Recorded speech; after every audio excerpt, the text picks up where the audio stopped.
This isn't a steak. Why would you call it that on your menu? I don't know what to tell you, man. Just give me all the bacon and eggs you have. Wait. I worry what you just heard was, give me a lot of bacon and eggs. What I said was, give me all the bacon and eggs you have. Do you understand?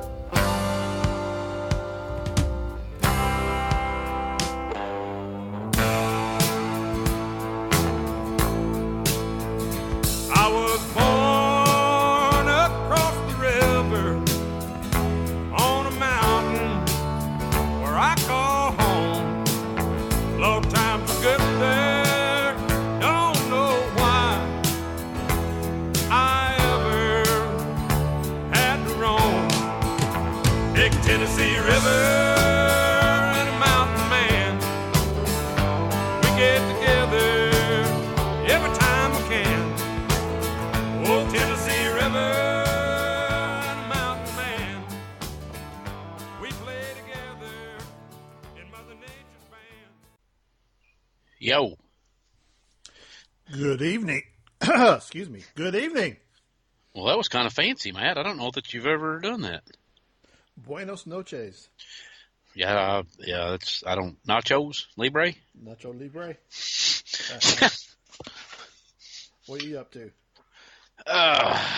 Just busy evening. Just got done to sit down to fire up some TOS.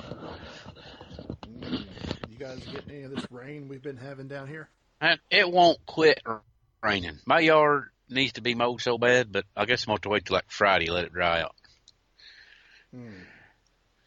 Bad. Like we didn't have any in August, and now it's all showed up in October, November. Yeah, same here. We got pretty good downpour down here yesterday. Oh, it's been raining here like at 1 and 2 in the morning and 3, and you just hear it pouring. Then you wake up and it'll rain a little bit the rest of the day. How's the old Wildcats doing? It's basketball season, Matt. Oh, really? Matt, I think you knew the answer to that already. I think that was a loaded question. Yeah. So you guys could not pull the wind off against Ole Miss. Dude, we lost by the length of that receiver's foot because he got 1 foot in the back corner of the end zone. Oh, man. Well, y'all found a team you could beat. Yeah, barely. I mean, hey, we beat them first game of the year at Southern Miss, so we had a degree of difficulty with it. I appreciate you guys softening them up for us this year. Yeah, I think that's what we did. I think we helped you out. Yeah, I really appreciate that. Yeah, Tennessee finally got off the slump. Got a win, but still, now I think Tennessee is on the brink of their first 8-loss season ever in school history. Ever? No, ever. Tennessee Wow. and Ohio State are the only 2 schools that have never lost 8 or more games. No kidding. Yep. And wow. And we're fixing to lose that. I got a feeling. Uh-oh. If we can't beat Vandy and or Missouri. Well, Vandy beat you pretty good last year, didn't they? And we got LSU. Yeah, Vandy took care of us in no time at all last year. We got Vandy at Vandy this Saturday. We're 3.5-point underdog. 3.5-point underdog to Vanderbilt. Yeah, the Fighting Nerds. Wow. The Doc G's. I can't believe it. Oh, man. We were on a roll. We were so close to having just blowing it out. Well, Matt, are you wrestling the Yeti? Yeah, sorry about that. Man, who won? I won. Just get it situated here.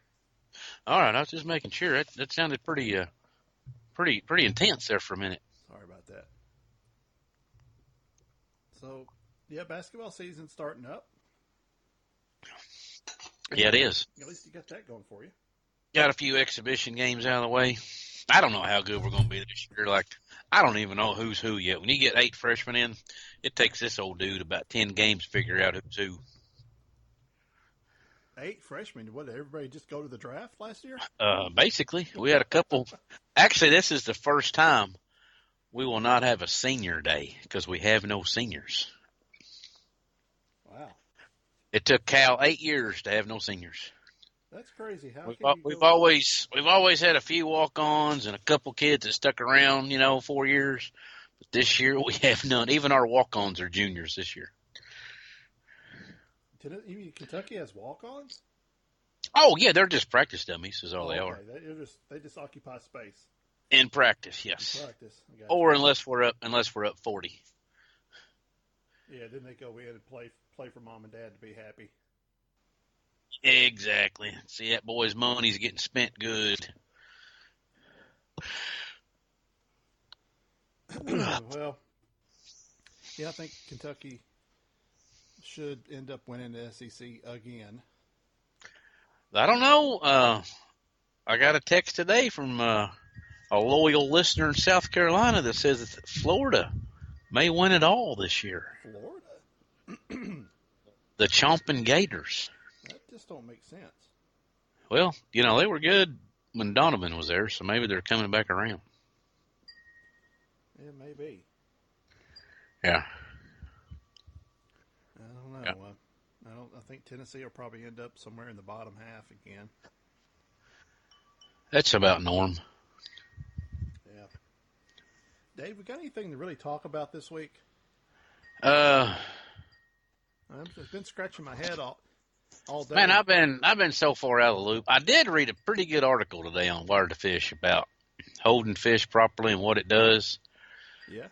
The sum I got out of it was the heavier it is, be more careful. The little ones, I don't think it really matters.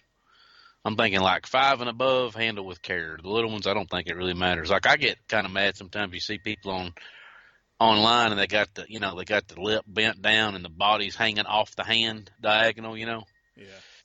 That's like the worst way to hold one. Yeah, jacking them all up. Yeah. On the hinge of their jaw. I don't know. Yeah. Some people say it doesn't hurt them, but I try to be careful with those bigger ones. Well, they say you should never hang one 7 and above just by its lip and hang it. You always cradle it, put a little hand under the belly. So it's a pretty good read.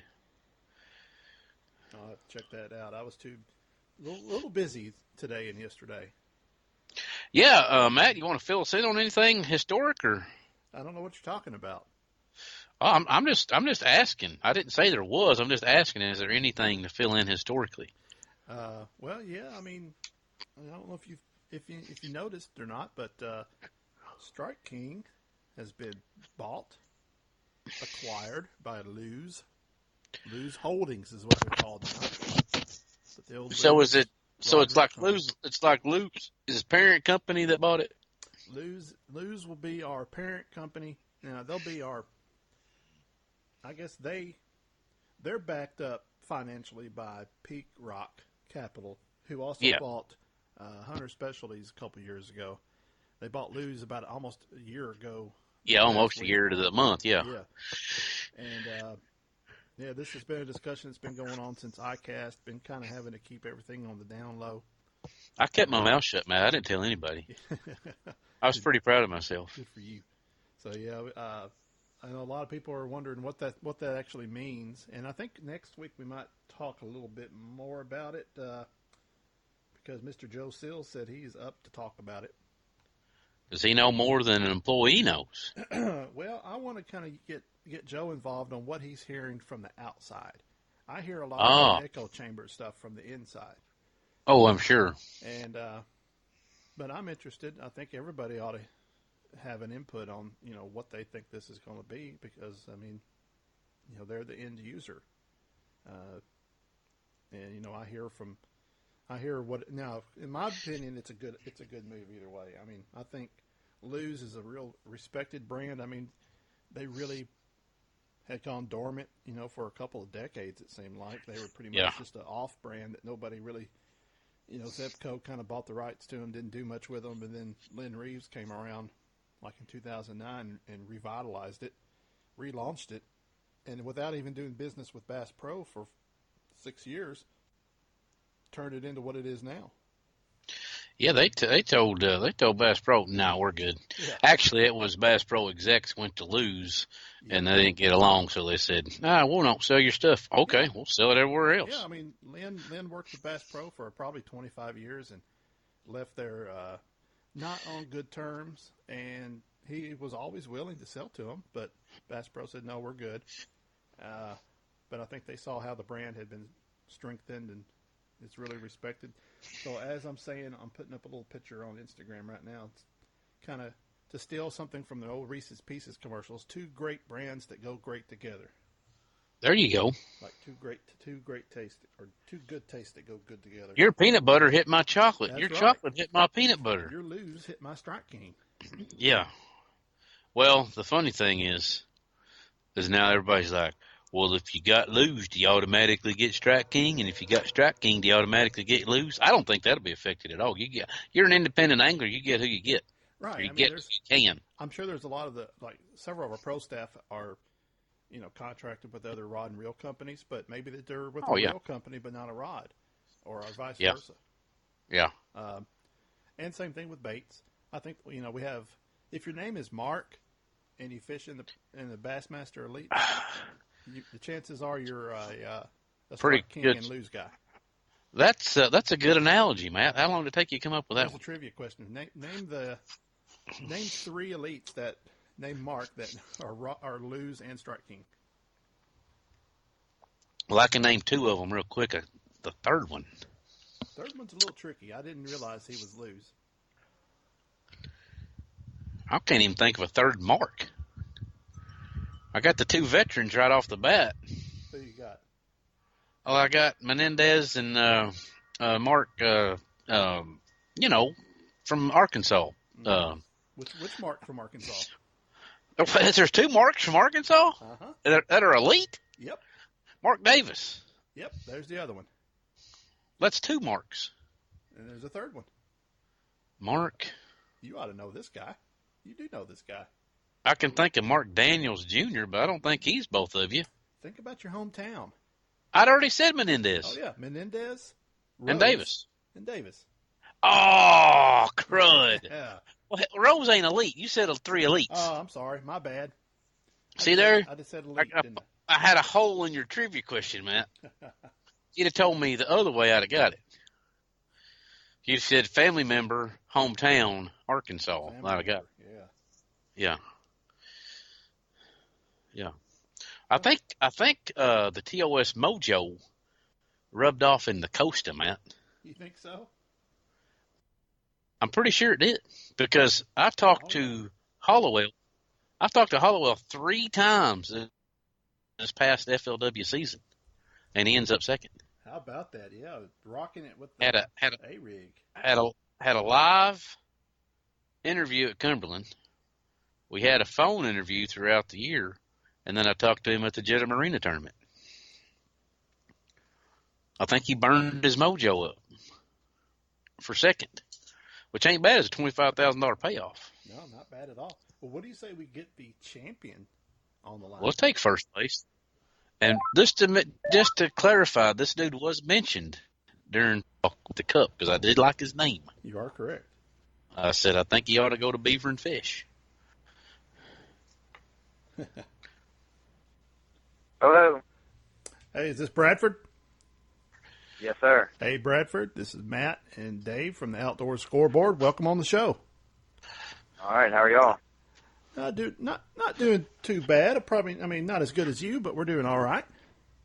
That's good to hear. Yeah. Well, I appreciate you taking a little time out of your schedule. I know you're probably just getting swamped right now, just getting home, I imagine, from the Costa Championship and putting on a good show there. But appreciate you giving a little time to catch up and learn a little bit about what you did so special down there. Yeah, no problem. I'm glad to have the opportunity. So you're from South Carolina. I guess are you down there around the Sandy Cooper area? Yes, sir. I live probably about 20 minutes from Santee. Oh, well, that must be nice. That's a pretty good lake. Yeah, it's a very good lake. At the right times, it's unbelievable. Yeah. So, well, give us a little background, first of all, for a lot of our listeners who may not know much about you, but let us know. Kind of, you grew up there in that area, I imagine, and fished Sandy Cooper. How did you get into bass fishing around there? I mean, when I was young, my dad, just like a lot of people, he took me and we had a John boat, 15-foot John boat, and we'd go fishing every weekend, and mostly in the springtime. I used to always watch some of the tournaments and stuff when the Bassmasters would come to the lake, and, you kind of always look up to those guys, and it's interesting how they're trying to do it for a living. And then when I was a senior in high school, we got our first bass boat. It was a 1998 17-foot Stratus with a 90 horsepower. And we started fishing some little local tournaments, just on Santee. Went to Lake Murray a little bit and fished a couple. And it just kind of slowly evolved from there. I think we ran that boat for like 5 years, then moved up to an 18-foot Ranger, and then got my first 21-foot boat, and just kind of snowballed from that. I mean, and I think it's probably 4 years ago I fished my very first Costa event. It came to Santee, and I just figured, it was my home lake. I'd throw my money in and see if I could hang with them, and I ended up going into the third day. I made the top 10. I was second place going into the last day, and I bombed. I zeroed the last day and ended up finishing ninth. But that kind of just gave me the confidence I needed to know that I could potentially compete with those guys. And I started 3 years ago. I started, traveling, going to Okeechobee, fishing the Southeastern Division, and it's just kind of, I've been fortunate in some of the years, and I've had some good tournaments, and it's kind of worked out from there. I've been down to Santa Cooper one time. It's probably about 5 years ago, and it was about this time of year, so the fishing was pretty good up shallow. But what do you would say is your strength fishing down there? There's a lot of timber, up on one side of the lake, and you got that other lake. What is it? Is it Moultrie? Yes, sir. It's Marion and Moultrie, the upper and lower lake. Yeah. And it's a little bit the upper different. lake has the upper lake has a lot more swampy areas, a lot more cypress trees, and a lot of the standing timber. They never got done clearing the lake out before they flooded the upper lake. And the lower lake is mostly flats and stump fields. Has it got a little bit of eelgrass and stuff down there? We used to have eelgrass, probably when you were here, probably about 5 years ago. Yeah. Yeah, I remember that had it. That was a pretty key thing. Yeah, we had it for like 2 or 3 years. They stocked a bunch of grass carp. Our lake used to be completely covered with hydrilla, and they put a bunch of grass carp in it, and they had a 10-year lifespan, and they started dying off, and that eelgrass and hydrilla started coming back. It's been about 5 years ago, and fishing was unbelievable for a couple of years. Then they restocked them, and they ate it all again, so now we're back to stump fields and cypress trees and sand flats. Man. But I'd say, I really enjoy fishing. I grew up, like I said, fishing out of a John boat. We didn't have fancy electronics, and I was always right at home just fan casting out in the middle of a stump field. And that's truly, it doesn't look very pretty. It's not skipping jigs under docks or, throwing finesse stuff around cypress trees, but I just really enjoy getting out into a stump field and fan casting and trying to find a sweet spot in it. That's really what I enjoy doing. The dissecting part's part of the fun part, ain't it? That's right. And I don't have to be near as accurate as on my casting. When I start fishing cypress trees, some things typically go wrong, and I end up more time in the trees than I do underneath them. I like a good stump field cast every now and then. Matt vouched for that. Yeah. Yeah, Dave put it on me this year on one of my stump fields. You probably fished it this past weekend, matter of fact. Oh, really? Yeah. So Dave and I are Kentucky Lake boys. Dave grew up at Paducah on the north end, and I grew up in New Johnsonville. So you probably fished. Okay. You probably caught some of my pet bass down there the other day. I don't know if I caught anybody's pet bass. I struggled so much in practice to even get it a bite. It was unbelievably tough. Yeah, let's talk about that. I know that. But the best part about practice is it doesn't count. That's right. I can tell you this: I eliminated 99% of that lake in 3 days. So oh wow! There weren't too many places left for me to go fish, and I just got lucky in one of those spots that fish. Well, that's the thing. I fished up there about 2 weeks ago for that Federation semi-national, and there were some very good locals on that lake. I'm talking some legendary sticks who came in zeroed, or maybe have one or two keepers, and it was just very very tough to figure out. And I don't know if it was a timing deal or the fish were in a funk, but it looks like something. It got a little bit better when you guys finally showed up and started competing. So how did you talking about eliminating water in practice? What did you do differently in the first day of the tournament that you didn't do in practice? Well, really, my practice the first 3 days were what was so bad. I was a little bit nervous about the wind because they were calling for 10 to 20 out of the south the first day, and I've read so many stories about how rough Kentucky Lake is, so that made me a little bit nervous at calling for potential 20. And you know how it is when they call for 10 to 20, it's usually 20 to 30. So I did a lot of my practice within probably about 10 miles of Paris landing.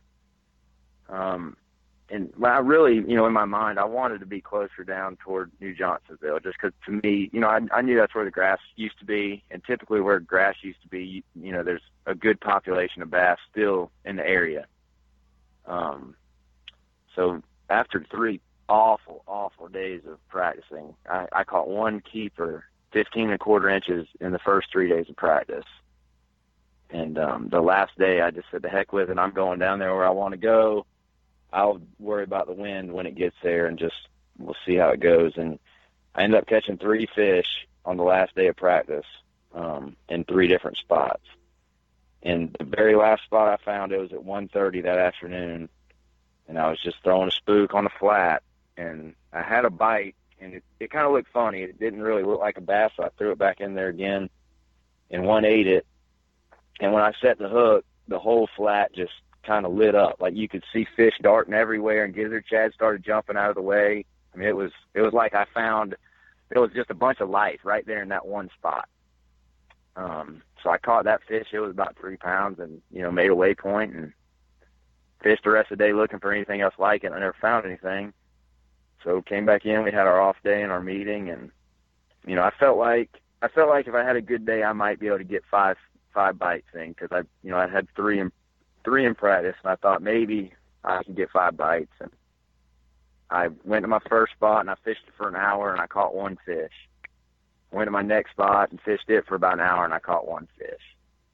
So I had 2 keepers in, and then about 11 o'clock I showed up to that third spot.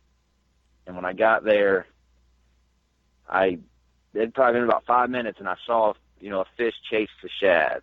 And I made a cast for the spook, and one ate it. Put him in the boat, next cast, another one ate it. Next cast, another one ate it. And then my co-angler, he caught one like 3.5 pounds. And I threw out there and caught another one. But we caught 5 fish between the 2 of us in like 5 minutes. So as soon as I had the limit, I pulled up the power poles and I left. And I ran new water the whole day looking for, another spot, and I never found it.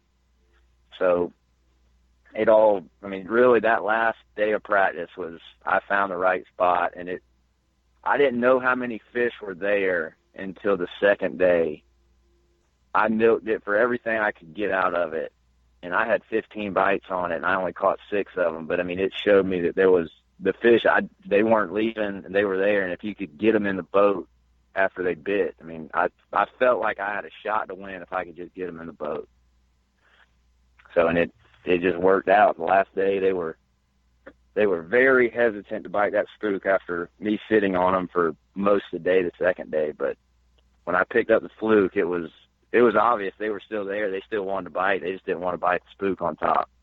So it just kind of all worked out. How bad did the fog delay get on your nerves on the third day? Did it bother you? Not at all. No, because I didn't have many places to go. By the third day, I had really narrowed it down to 2 spots, and I think we ended up having, like, between the fog delay and the amount of run time, I was going to have 5 hours to fish.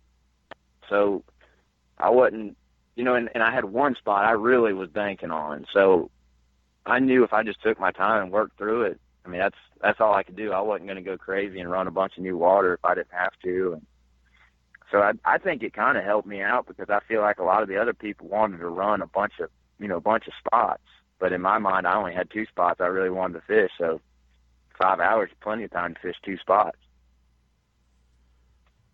I've heard some people say it's a matter of timing, but what did you find? Did you find it was more of a, I mean, you're fishing bars. I mean, was it like the fish were all just concentrated in one tight spot, or was it really a timing thing where they may not actually be up on the bar all day, and then they just show up wherever the schools of shad are? From what I saw, they were on the bar all day.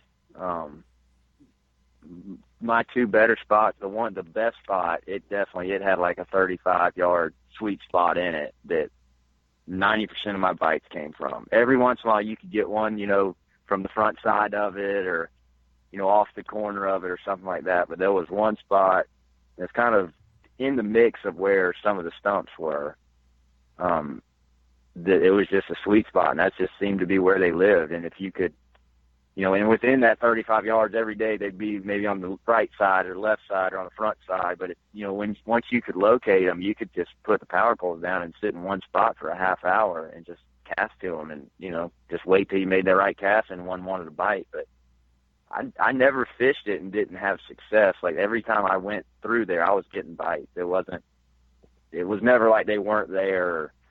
I mean, it seemed to be always a little pot, a pot of fish sitting in that one area. Did you catch any smallmouth? Nope. I caught one maybe 6 inches in practice, but no, I never caught any smallmouth in the tournament. So what did you think after day one when Brian Thrift brought in 27 pounds? Did you think, oh crap, here we go again, Smoke's got him?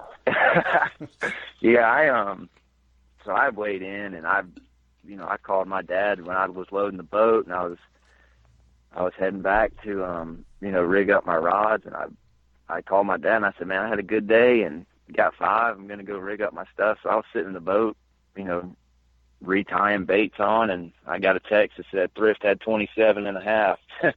And I just started laughing. But at that point, I didn't really care. I was so shocked. I managed to get 5 at the time. I mean, but I did kind of assume that, here we go again. He's going to blow it away like he always does. And I think it's happened so much to us, we're all starting to get kind of immune to it. Yeah. After the it's season almost he's had. accepted. Yeah, he's definitely, I mean, they're good anglers, and then he's in a class all by himself, so. Do you run a skeeter? Yes, sir. Yep. Okay. So if you would have spent $50,000 on a Ranger, you would have got an extra $50,000 in the paycheck. People don't understand the cost of fishing. So if you would have spent the 50, you could have got 50, and it would have evened out. So you actually kept your 50 that you got. That's right. It's hard to look at it. I always looked at it like, well, why? What are the odds of me winning? I mean, those things are hard to win. And then you have to spend that extra just to get there to think you can, and if you don't, you're stuck with it. That's exactly right. So our dealer back home, Marshall's Marine, they've always treated me really good, and I just love their service. And they deal skeeters, so that's what I went with. And it might, it doesn't make it too hard to sleep at night that I didn't have the Ranger, other than everybody calling me saying, you won $50,000 and a boat. And I'm like, no, I got to explain to them, no, I didn't win the boat. You got to be Ranger qualified. So those phone calls are starting to get kind of old, but I can live with it. 50 ain't bad, though. No, it's not. It's not a bad day. Exactly. So you fished the Southeast Division, you said? Yes, sir. Yep. Was that a three event or 4 event to get to the championship? It was 3. We did Okeechobee, Seminole, and then Chickamauga. Okay. That's what I was thinking. Yeah. So what's your plans for next year? Are you going to try to do a repeat on the Costas? Yeah, I actually just paid my money for the Costas yesterday. I paid for the Southeastern Division. There's a chance I might try to fish the Southwestern Division because they go to Sam Rayburn, and I'd like to at least go see that fishery and, try it out one time. But being qualified for the FLW Cup again, you know, I'd also like to spend a lot of my free time trying to go out and prepare for that tournament as well. Where's the national going to be next year? The Cup? Yeah, no, not the Cup. The championship. Championship, Costa. It's Lake Gunnersville. Gunnersville. There's no fish in that lake. Man, they're going to the Hammer Lakes for the championship. I like it. Yeah. Yeah, that's what worries me. There's a lot of local knowledge on that lake, and I have none of it. There will be nobody throwing a frog in that tournament. Trust me. Yeah. Yeah, they ought to make everybody throw an A rig in that tournament. Nothing else. We might as well. Yeah. Did you rely on the A rig much in this past championship? No, I threw it a little bit in practice, but I never caught anything on it. And if it's not lights out with that thing, I just prefer not to throw it. Yeah. See, I thought FLW had made the rule. Bass made the rule. If that trail gets you to the Classic, you can't use it. I thought FLW had changed that this year, but I guess they hadn't. No, I wish they would just ban it altogether. It's just a pain to throw, a pain to fish. It's just become another tool in all of our arsenals, and you know, we're throwing a chunk in $50 every time we make a cast with it, and you get it hung up on a piece of timber or a rock or something. It makes for a long day when you lose a couple of those. But I really don't enjoy throwing it. I will if it's obvious it's going to win the tournament, I'll throw it, but I'd prefer not to if I don't have to. Now that one spook I saw on the FLW's page, looks like you've lost a little paint on that thing. Yeah, that one has seen some days. That has probably been in the tackle box at least 15 years. Yeah, that's funny that you can lose the paint finish on the topwater, and basically you got a bone colored spook all of a sudden, and it works just as well. Yeah, I don't think the fish really cared what the color was. I used 2 different spooks in the tournament. One was a Zara spook without a rattle, and then I would throw that when it wasn't real windy, and then when I was in an area that was more open water and it was choppy, I would throw one that had a rattle in it. That I can't guarantee that helped. That made a difference, but the last fish I did catch, it was a 4.5 pounder, and I had probably made 5 or 6 casts at least with the Zara spook over it, and nothing. And then I picked up the rattling spook, and the very first cast he ate it. So I think maybe sometimes it helped just showing him something just a little bit different. So. What was your setup for throwing the spook? What rod length, line size, all that? I threw both the spooks on a Dobbin 734 champion rod, and every topwater thing I threw had 40-pound Power Pro, and I had a 15-pound monofilament leader tied to it. What kind of knot do you tie onto the lure? Onto the lure? Yeah. Yeah.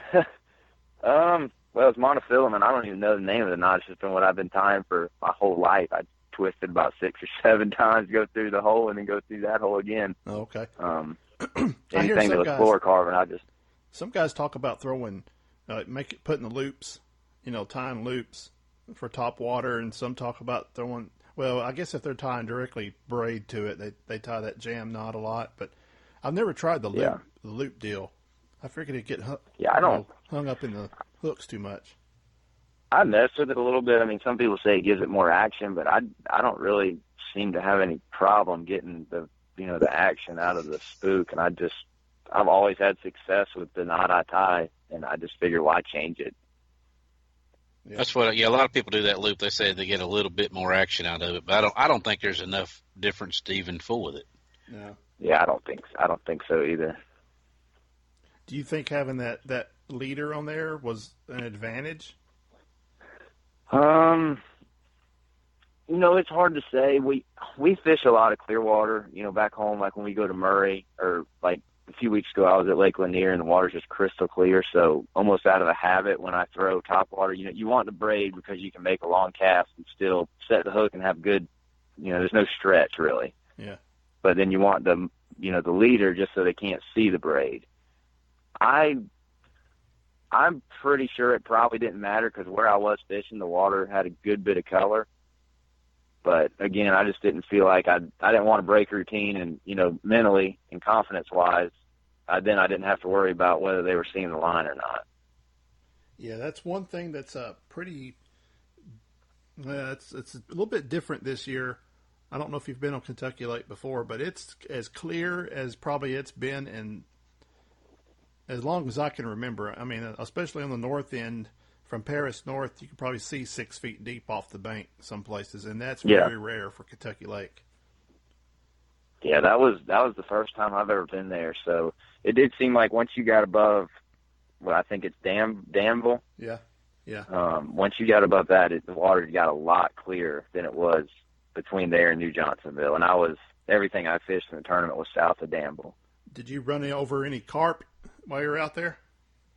I had one. He jumped in the back of the boat and he bounced out. But y'all got those. I can guarantee you that. Yeah, I mean, I'll trade you some hydrilla and eelgrass for some Asian carp.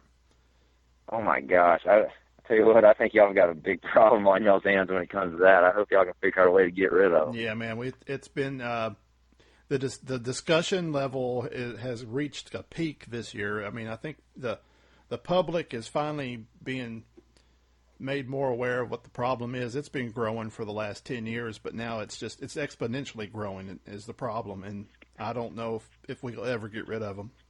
There are just so many of them. Yeah, I mean, there were places I was in like a creek and I was, running the side imaging and you'd have it out 100, 150 feet, both sides.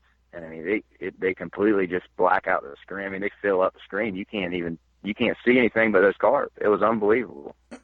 And I think that maybe I forgot to ask you, but you was talking about seeing gizzard shad, but did you see any threadfin shad?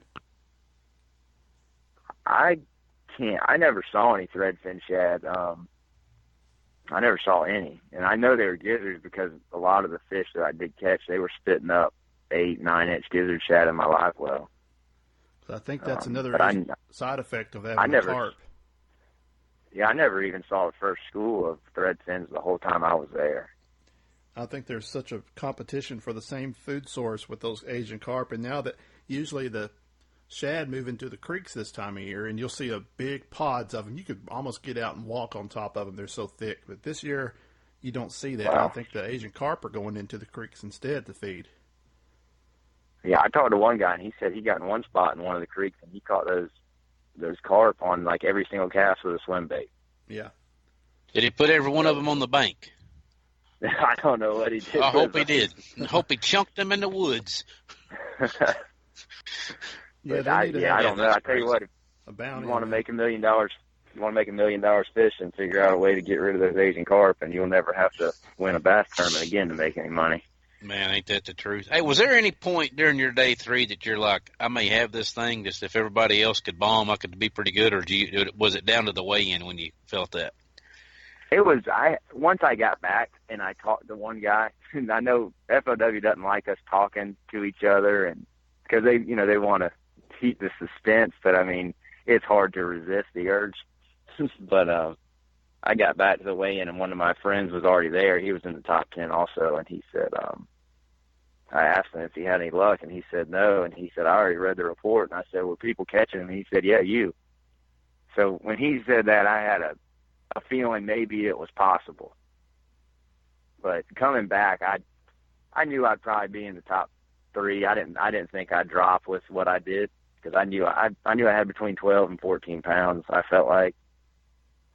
But coming back, I knew I had a good day, but I truly never thought I had it won until we were probably sitting in the bag line getting ready to go up and weigh in. Once you could kind of see, and I read the updates online too, and I knew then there was a pretty good chance. I text my dad and, my family, my friends. I told them, I might want to watch this. I said, I think I got a chance to win this thing. But before that, coming back, I had no clue. Because I've been in that position 4 other times where I've made the top 10s, and it just doesn't seem like everybody doesn't bomb. It just has never happened. Somebody always catches them. There's always 2 or 3 guys that are still managing to catch them. And for me, my day 3s have always just fallen apart. I run out of fish. I can't find them.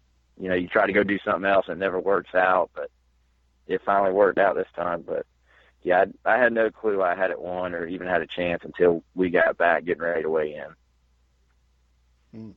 Wouldn't be able to check my phone for updates because AT&T sucks so bad at Paris. I would never get enough service. Never service to check. I tell you what, you get on that lake, there isn't much service, man. Yeah. Yeah, if you got AT&T, you get below Paris. You just wait for service every 15 minutes. Well, Bradford, man, I appreciate you giving us some time tonight. Congratulations again on winning the championship. That's pretty awesome, especially for never having been on the lake. Just being patient, like you said, I think paying off, casting out of them stumps, being patient, that kind of came through for you. Yeah, I think, had practice been really good, and if I'd found 20 or 30 spots where I thought I could catch them, I'd been running all over the place like a maniac. But, it turned out I think the tough practice really helped me because I didn't have a bunch of spots to go to, and I could just focus on what I had found, and it just kind of, played into my hands a little bit, and it worked out. Yep. Good deal. Well, you thought you made a pretty good run. I think there were some guys that probably went twice the distance you went before they made the first cast. Oh, yeah. And yeah, I knew I didn't have that far to go in the whole scheme of things, really. Yeah, there were some people, David, going down to Perryville.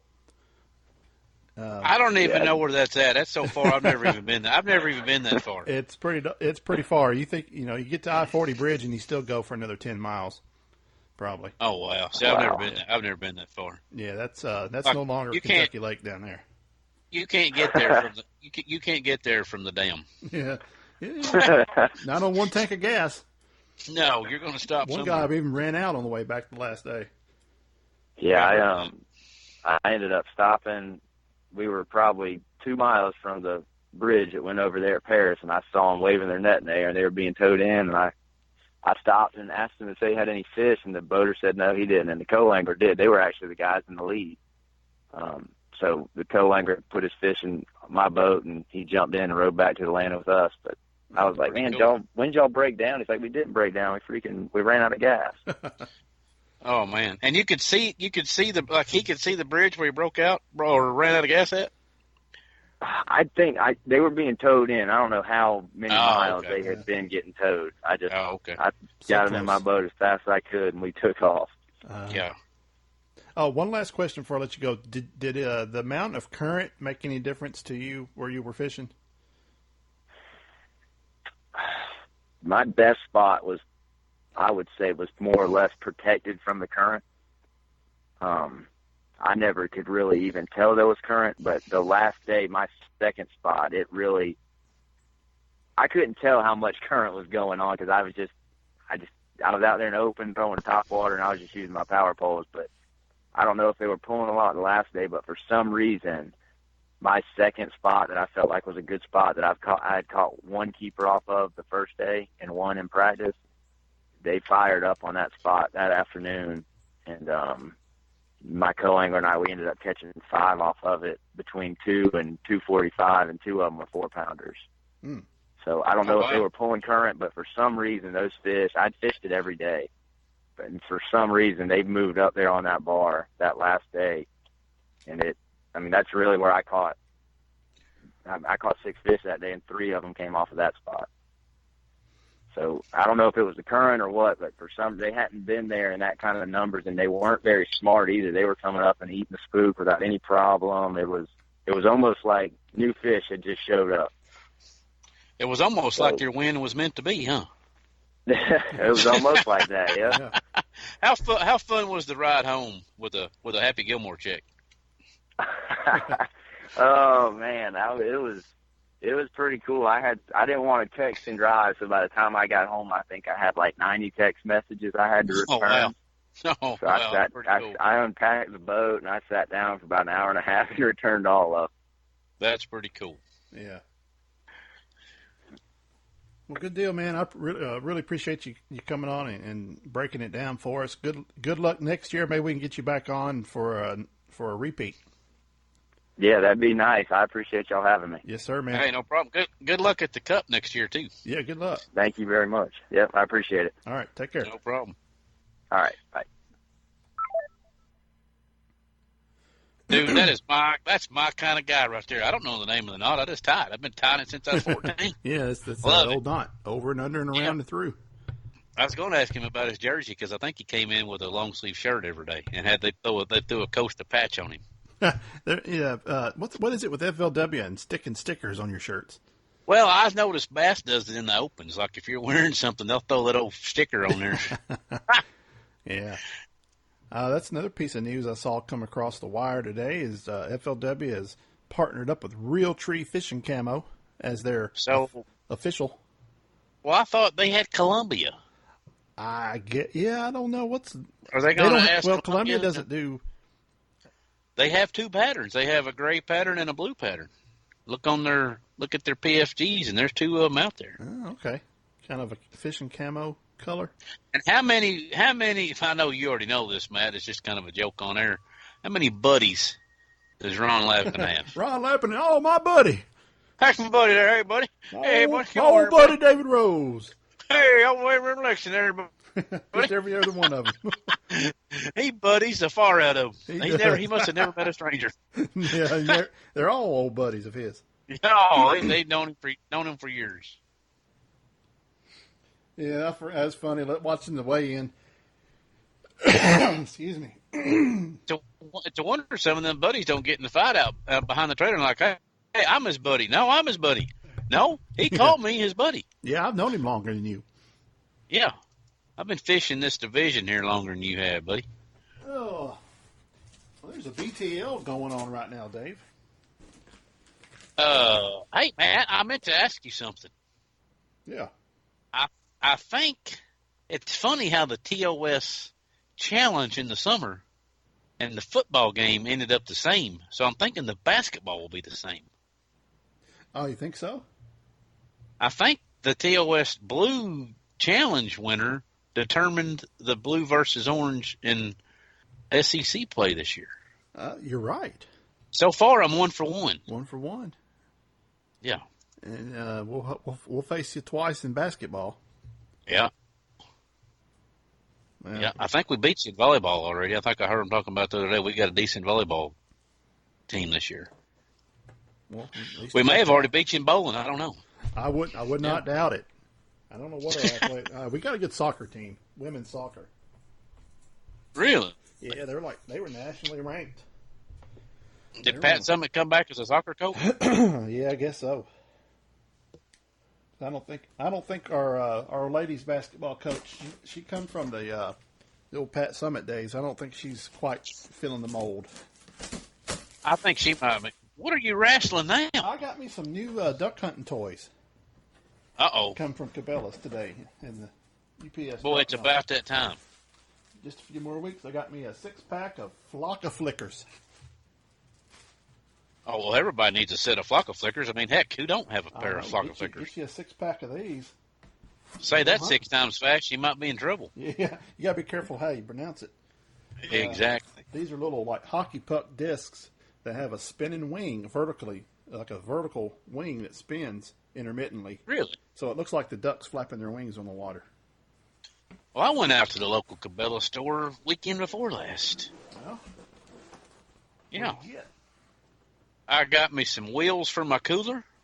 I got me a seat cover for my truck. And what else did I get? Oh, they had hoodies on. They had camo hoodies, like $18. I picked up a hoodie. Okay. That's a pretty good deal. That Real Tree Blades camo is killer in Ballard County. Are you going to go up there for opening weekend? I will miss opening weekend. Olivia's turning 18 that weekend. She's a Thanksgiving baby, and she asked me to stay with her the weekend, so it's kind of hard to turn that down. Okay. We was going to go to the Kentucky-Louisville game, but I told her, I said, you want to do something else? It might be cold. Yeah. Well, speaking of your daughter, I heard that you had a little mishap. We thought the family legendary vehicle went down last night, but it's back on the road. Oh, you got her going again? It was just an axle. That's all. Man, I could have swore a transmission went out on it. I'd have give $100. That's what it was. I went to pick her up, and I said, "What's it doing?" She goes, "Dad, I can't take my foot off the brake. Even in park, it'll just roll." And I was like, "Uh-oh," because it was kind of on an incline. And I thought, "Oh, that sucker is stripped out." So I called a buddy of mine in the salvage business. I said, "Hey, you got any transmission for a Honda Pilot?" So he looked and he goes, "What's it doing?" I told him, he goes, "You just need an axle." I said, "Man, this thing is loud." He goes, "No, it's an axle." I was like, "All right." So I had to call a tow truck, get it towed, and got it put in the gate. Got it put in today. She'll take her to school tomorrow. Good deal. Ready for another 400,000 miles, right? Hey, that thing's got 435 on it, and we bought it in 2006 with 38,000. I told her, I said, we can get 3 more thousand out of it. The Rose clan will have put 400 on it themselves between 3 drivers. Because it started out as our family car way back when the kids was little. And then we got a van, so I took it over from my work car, and I put about, I think I got it from the wife, I think it had about 108. And I ran it up to about 420. And then Olivia, about 430, I guess. Olivia's put about 5 on it. So, wow. Told Mallory turned 16 in January. I said, I think I'm going to make you drive it just to say we had 4 drivers. One car. It's like the car that won't die. That thing must have been built on a Wednesday afternoon. Yeah, when somebody was on peak performance. Yes, they were feeling good. They're like, let's make the perfect car today. Wow. Yeah, and they did. And they did. The thing's invincible. Man, I'm telling you, that thing's been around for a good while now. But I'm a big fan of preventive maintenance. I like to fix it before it breaks. So yeah, you take care of it. Yeah, like I had to go pick hers up today and drop mine off for some brakes and power steering fluid change thing. I don't like it when they get a little bit of wine to them, so I take it and you can get the fluid changed out and put a little Lucas in there, clears it right out. Yeah. And I'm also a big fan of getting your transmission serviced. Keep that there's your tip of the month, Matt. Keep your transmission serviced every 30 to 40,000 miles, and you will see a complete difference in it. I'm with you on that. I went and did mine way overdue back a couple months ago, and I'm definitely going to keep doing that at least once a year. See, Honda has its own, like they have their own sealed transmissions and their own fluid for their transmission. It's almost like you get extra horsepower when you get that transmission serviced. Yeah. Rotate your tires and do all that. Oh yeah. I'm getting close to tires on my work car. So I had Michelin's, and I went to BF Goodrich just because Costco had they had like $200 off, and I thought, dang, I'd be dumb not to. I'll go back to Michelin. That LTX MS is just a good. I mean, I got 90. Actually, Olivia's car had Michelin's on it. I got 93,000 out of that set of Michelin's, and I'm not even joking. Yeah, I've got some Defenders, which are pretty similar to yours, and I think they're rated for about 90,000. They are awesome. Yeah. So, I mean, yeah, you take care of them tires. You can get you a couple of years out of them. So, is your fishing season over with? No. Well, unless I get the kayak out on a warm Saturday. I mean, I don't have anything planned, but I mean, I could always go to a little kayak fishing. I think my fishing time is over for the year. I'm going to actually get in touch with your buddy who services those reels. Dude, he may be coming through Lexington tomorrow, and he's moving from Iowa to South Carolina. Oh, okay. Our good buddy Mike's Bass Fishing on Instagram. Yeah. He's good buddies with like John Cruz, and he's a missile guy. But he has really, I've sent some reels to him before, and I'm telling you, I had a lose that I had to like really crank hard on a 6XD. I sent it to him. He put new bearings, cleaned it, lubed it, and that thing it's like butter. Now, what kind of bearings does he put in there? I think he goes titanium. I'm not 1,000% sure, but I'm pretty sure they're titanium bearings. Okay. So if you just tell him what brand reel you have. Yeah, he's a loose Stafford guy, so he says he'll get some and change them out before he even starts fishing with them because he thinks his bearings are that good. Well, being a loose guy, I'm a loose guy too. Yeah, he's a missile guy. He's got him a Phoenix. I think it's got a Mercury Verado on it. He actually bought a Phoenix with a Verado on it. He's a good guy. He may be coming through Lexington tomorrow. I think he's because it's right in the middle of Iowa and South Carolina. Yeah, yeah. So I might have to run out in the garage and hand him some reels or buy him some dinner or let him crash in the living room or something. I don't know. We'll figure it out. That'd be pretty neat. Yeah. But yeah, he probably wouldn't mind. I think it's Mike's Bass Fishing on Instagram. He probably wouldn't mind once you get settled in his new place in South Carolina. He'll be glad to service your reels. They're pretty good. Takes PayPal, so you can PayPal him your money, ship them off, and ship them back. Yeah. Good deal. That is a free reel cleaning service bearing plug right there. Yeah. We're good about that. We're good about that, Matt. Yeah. Not paid at all. Wow. Well, that's just my buddy's like, I got a friend that I kind of work with, and he goes, "How's that going?" I said, well, all right. It's just a hobby. I mean, it ain't like we're, it ain't like we're professionals or we claim to be. We just have fun with it. Yeah, there you go. That's one word you'll never hear from us is professional. That's right. Just should have been with us in July in the boat. You'd figure that out real quick.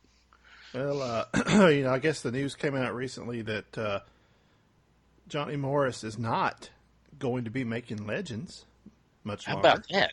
They're going to. I can't believe they just bought it and shut it down. You wonder if it's going to be like a warehouse, though. You know what I'm saying? You think he bought the facilities just to expand the Ranger? He could do whatever he wants, let's face it. Yeah, true. That's true. Well, maybe, they say there's only so many boat hulls made or sold every year. So maybe he just took one of the manufacturer's equations out so he can fill up his other holes. Yeah. Because you think about it, there's now that Legend's out, now you have Bass Cat, you have Falcon, you have Skeeter, and you have that new one in Idaho, Ballistic. But then you basically have Nitro. Yeah.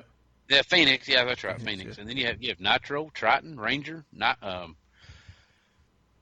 They shut Stratus down too, didn't they? Yeah, I think they did shut Stratus down. So there's going to be some pros, like some big name pros. Actually, Jordan Lee, who we asked the pressing question on LBL the other night, but he didn't answer. And not the LBL BFL division either. Not the Patty's LBL. Yeah. So you got two Lee brothers. You got Chris Lane. Yep. You got Jacob Wheeler. Yeah. You have Stetson Blaylock. Oh, he runs that. Yeah, he runs a Legend. Gary Yamamoto, I think he runs a Legend. He is a Legend. He did. Yeah, so you got 6 to 10 Legend dudes that's got to find a new seat to put their butt in. Exactly. And do you think Johnny Morris will try to keep them under the Morris umbrella? Well, I do know that Mike McClellan has already switched back to Ranger. Evidently, he was a Ranger guy early in his career before Stratus come along. Mm-hmm. So McClellan is out of Stratus into Ranger. I'm assuming Larry Nixon was a Stratus guy. I'm assuming he's going to Ranger. Yeah. I mean, why not? That'd be a no-brainer. Yeah, that'd be a no-brainer with FLW. Yeah. So it'd be interesting to see who's going where and what's. I wouldn't be surprised if Phoenix don't pick one or two of them up. I wouldn't be surprised if Skeeter don't pick one or two of them up. Or Bass Cat. Kevin Short's pretty good on market. Kevin Short's pretty good marketing dude. He is. They've been pretty aggressive since Short's kind of come on the scene working for him. He's pulled some guys in there. Yeah. Yeah, he's. Yeah, that'll be interesting to see who's going to be battling. I'm sure that those kind of discussions are going on now. A lot of guys are putting their boats up for sale. It is boat selling time, dude. Everywhere you look, there's a boat for sale. Yeah, I just got a reply back from Joe Sills a while ago. He said he's good for next Tuesday night if you're good to talk a little industry. Oh, we're going back-to-back Tuesdays? Back-to-back Tuesdays, man. I'm going to start getting on the phone and start getting some I'm going to start getting some guests. I'm ready to get back into it. Matt's going to make me work in the off-season. I mean, that's up to you. If you want to keep doing it, I like old Joe Sills. I'm a big Joe Sills fan. I mean, the dude has literally traveled the world. Well, yeah, we got to catch up with him on his trip to Europe that he just took, the sold-out trip. Does that make him a European? Yeah, he's a peon. Well, I was just going to say European, man. Well, I'm not. There's a joke in there somewhere. Somewhere in there, yeah. Yeah. Yep. Well, that's about all I got for tonight. Yeah, he's an industry insider, so he should know. Yeah, I think Joe's probably been hearing some things here and there. Yeah. I still say Joe's work cohort dude should be if we have another trivia challenge, he should be in the championship round to take on our champion. Yeah. To see if he could beat that champion. He'd be like the Ken Jennings of Jeopardy, but for fishing trivia.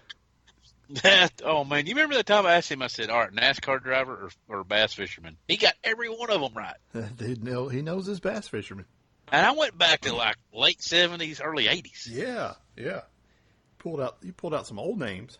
Dude, I went to NASCAR.com and went to like the Daytona winners, and then I went to, Bassmaster.com and pulled out classic winners. Well, I thought I did my research and I got shot down. That guy knows his stuff. Matt, I'll tell you one question I will never ask again. I will not ask a MLF pro what they make, if it's feasible, anything. Watson, chop my head off. Watson chopped my head off. I owe him one. Yeah, Watson, he put the kibosh on that. So he said they have like $1 million shut-up clause. So if they do say something, do they have to like cash in an insurance policy to pay them, or are they kicked out? Yeah, I don't know. I don't know how that works. I'm sure they don't want to find out either. I'm just going to go out on a limb, and I say that's why Edwin Everett bought a pecan farm, because of his MLF winnings, and his accountant said, you need to buy a farm. Yeah, turn that into a revenue source. Yeah, you turn that into, you need to show a loss or two once a year. Yeah. Let's face it, they ain't fishing for trophies. No, nobody's up there just saying I just beat all the good guys and got a trophy. Yeah, I got this fancy trophy to take home to my wife. She'll be proud. I didn't take her any money, but I got a new nice. Yeah, I've been gone for all year. Yeah. Nah. Exactly. I saw a lot of people throwing the whopper plopper in the Costa, man. A lot of people throwing the whopper plopper. A lot of people throwing the vixen. Yeah.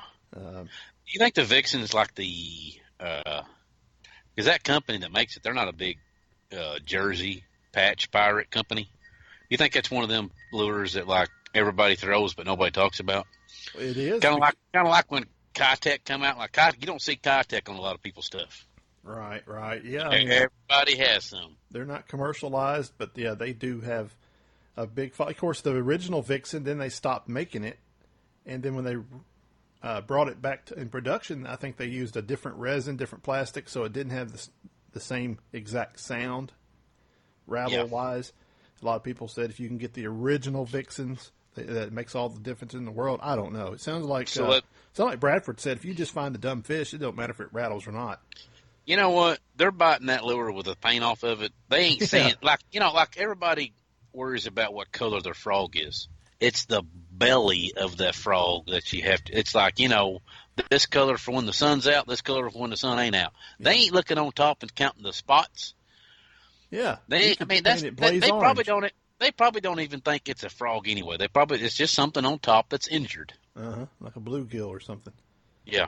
I mean, that's why Live Target's probably got 7 or 8 different colors of the hollow belly sunfish. That it looks cool. That's to buy the fisherman. That's to catch the fisherman. You can put that thing black and white in the same silhouette. That's all you need. Dude, okay, so Keith Combs made that chartreuse blue red spot yellow back crankbait popular. Tell me what that looks like at 18 feet deep. What else is down there that color? Gizzard shad. I mean, it's not color that deep though. It's probably more of just a contrast more than anything. That's exactly. Yeah. That's my go-to color too. That's my favorite 6XD color. But I mean, you just got a dark and a light contrast. Yeah, exactly. And that's what they see. Same thing with walleye. They see bright spots and dark spots. Yeah, that's why. I mean, is that why crappie like pink crankbaits and bass don't? Yeah, well, smallmouth might like something pink. Yeah, they might. They do up on Dale Hollow. I like them pink spinnerbaits. But I'm sharing some of Randy Griffith's tips. I better not be doing that without his permission. Uh-oh. All right, Dave, let's shut her down. All right, man. Episode 241 in the books. Appreciate you guys listening. We got one response recently. It was a text from Mr. Rich. Rich said they had, if people want to call in for the trivia challenge, and give us a reason why they should play, they should give a reason why they think they're better than him. Ooh. I'm Rich, paraphrasing. That's why I like Rich. He does like to layeth downeth the smack talketh. Yeah, Rich is good. He brings the smack talk. I like it. But I mean, you know what? He can back it up. Well, I mean, there ain't a whole lot to do up there in Minnesota at this time of year. No, the water's starting to get a little bit hard up in the northern part of it. The Vikings are playing pretty good. The old purple and gold. I've always been a Vikings fan because of their colors. I like the horn. Mo Williams. And Mo Williams from Kentucky, I think, played there for a while. Oh, okay. So, I like the old purple and gold. Well, Matt, good. that's all you got. I got to go pick up a car at a repair shop that I had one left over. I think I'll fire up my pickup. Man, I got that new dual exhaust on there. Man, it sounds good. Oh, yeah, I saw that on your truck. How about that's pretty cool. The bad part is it makes you keep your foot in it, which makes you go to the gas station more often. yeah, I imagine it's not very lean on the gas. We used to have this kid in school, not kid, he was my age. He had an old step-side Ford truck back in the day, and it had a 351 Windsor in it. It would be 10 degrees out, and he'd have his sliding back window open so he could hear his pipes. Yeah. Just so he could hear them. Yeah, nobody else, but he had to hear them. Last thing before we go, if you do want to call in, leave us a voicemail. Call 661-665-6867. Call us in, leave us a voicemail. You know what, Matt? Yeah. I'm gonna make a TOS rant line challenge this week. Oh, all right. Lay it out there. If we get 6 or more different people to call, you can't call 5 times and hope somebody calls once. I'm gonna put all 6 or more names in a hat, and I'm gonna draw out a lure pack. You know what? I might throw in some on that too. It's got to be between now and the next podcast. Oh, okay. So you got a week. If we get 6 or more different ones, no disguising, because it gives us your number when you call.